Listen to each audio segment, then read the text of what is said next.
Formal nang ipinakilala ang 30 kandidato para sa Mr. and Miss Benguet bilang parte ng pagdiriwang sa Atibay Festival 2025 nitong ika-4 ng Nobyembre sa Benguet Provincial Capital.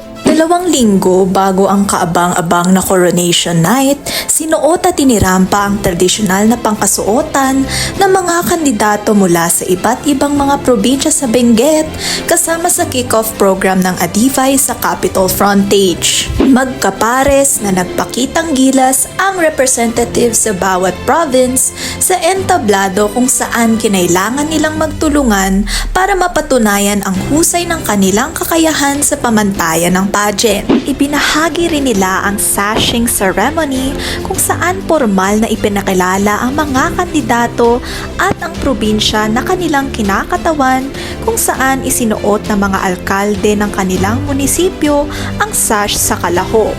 Nang sumapit naman ng gabi ay nagbukas ng mga diskusyon sa iba't ibang mga paksa ang mga kandidato bilang bahagi ng kanilang casual interview na ginanap sa Ben Palispes Auditorium.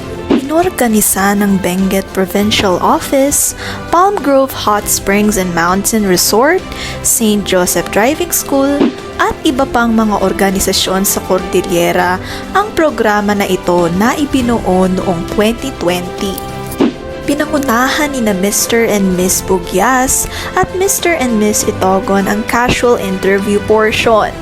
Pinusuan ng mga manonood ang pagsagot ni Claudine Toquias ng Itogon tungkol sa pagiging matatag ng munisipyo nila. Naging emosyonal din ang kandidata nang maitanong kung sino ang mga tao na hinubog kung sino siya ngayon. Ang pangalawang sumabak sa tanungan ay sina Mr. and Miss Sablan at ang Mr. and Miss Tublay. Nang maitanong kung ano ang nararamdaman niya, labis daw ang pagkagulat ni Randolph Bonce ng Tublay sa bilang ng mga nanonood sa kanila. Ibinahagi niya rin na kapag kinikilala ng isang tao ang kanyang kagandahan, nagiging malaya siya sa pagkakakilanlan sa kanyang sarili. Ang ikatatlong grupo naman ay si Mr. and Miss Kapangan at Mr. and Miss La Trinidad. Masayahing ibinanggit ni Crystal Dagupen ng Kapangan ang kanyang pasasalamat sa natapos nilang ethnic production sa Atibay Kickoff Program. Sa tanong ng host tungkol sa kanyang pagtrabaho sa Hyperthermia Wellness, isinagot ni Crystal ang pagkuha niya ng oportunidad na magtrabaho bilang therapist sa kumpanyang ito para madagdagan ang ipon niya bilang estudyante. Sa bawat set ng interview, nagkaroon ng mga madamdaming intermission numbers sina Micah Marzan at Charlie Likud.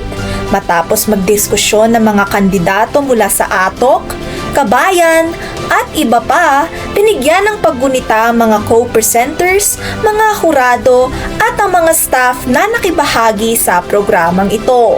Mula sa 30 kandidato, sino kaya ang kokoronahan bilang Mr. and Miss Benguet 2025? Tunghayan natin ang mga susunod na pangyayari sa mga darating na araw. Mula sa Benguet Provincial Capital, ako si Donna Alisa Mabiasen para sa Herald Express.